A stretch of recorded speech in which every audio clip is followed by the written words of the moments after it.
He looked at me like I was the fool. Calm, practiced eyes, a hand on my shoulder. "You're imagining things, Claire," he said.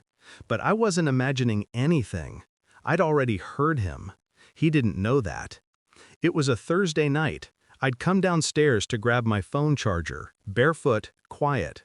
His voice drifted from the kitchen, low, intimate, a whisper soaked in deceit. "Don't worry, baby. Soon, her money and her house will be ours. Ours." I remember standing there, frozen. My breath caught halfway in my chest. My husband, the man who used to trace circles on my wrist, who swore I was his everything, was planning my financial execution. I didn't scream. I didn't cry. I just smiled. Because right then, I knew exactly what I had to do.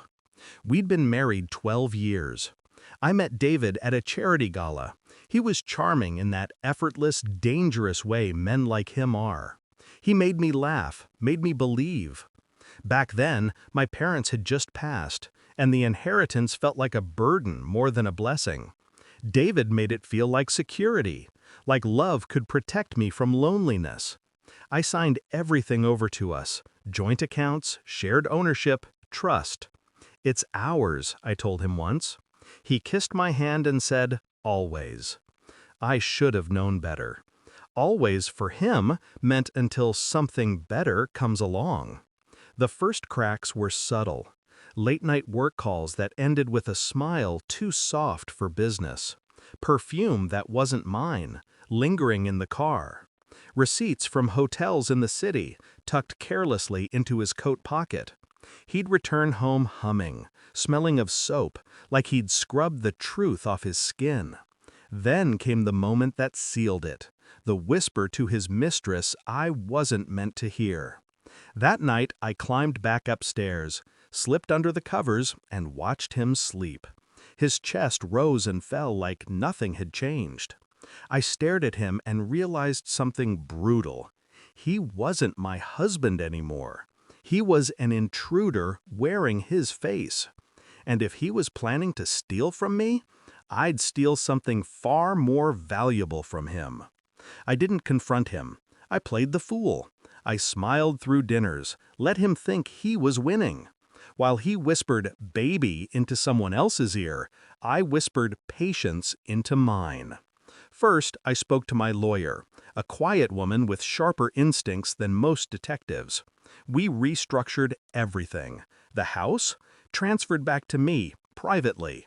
The joint accounts? Split and frozen under a subtle clause David never bothered to read. I filed silent amendments, set new passwords, built a paper trail that painted him as manipulative, irresponsible, even unfaithful. Because he was. Then I set the stage. I started leaving small things where he'd find them. Emails open with financial reviews, phone calls with real estate advisors. I wanted him nervous. I wanted him to rush. And he did. Within weeks, he brought up the topic of moving some assets around, pretending it was for tax reasons. I agreed, all sweetness and naivety. I even poured him wine that night, told him I trusted him completely. He smiled, relieved, arrogant, blind. He had no idea he'd just signed documents that made him personally liable for every cent he thought was mine. When the day finally came, it was raining. How poetic. He'd packed a small bag, said he was going to a conference. I followed him, quietly, steadily, to a hotel downtown, room 504. She was waiting for him, red dress, cheap perfume. I knocked. When he opened the door, his face drained of color. "Claire," he stammered, stepping back, eyes darting to the woman behind him. "Conference?" I asked softly. He tried to explain, lies layered over panic. But I didn't interrupt. I simply handed him a manila envelope. "You might want to read that before you go." He opened it. His hands trembled.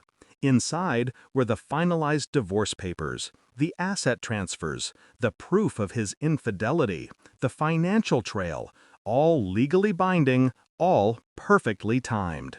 The house, the accounts, even the car he drove, gone. All reverted. "You can keep the suitcase," I said. "Seems fitting." The mistress looked at him horrified. "You said—" He cut her off, voice cracking. "She set me up!" "No," I corrected, stepping closer. "I just stopped playing dumb." I left him there, standing in a puddle of everything he'd lost. The next morning, my lawyer confirmed everything was finalized.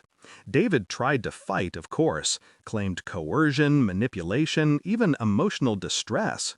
But the evidence was airtight. He walked away with nothing but debt and regret. I walked through my quiet house, sunlight breaking through the rain, and for the first time in years, I felt peace. People think revenge is loud, screaming, slamming doors, chaos. It isn't. It's quiet, precise, a scalpel, not a sword. I didn't destroy him out of hatred. I did it because he underestimated me. And that, I suppose, was his real mistake. He thought I'd never see the knife. He forgot. I was the one who bought it.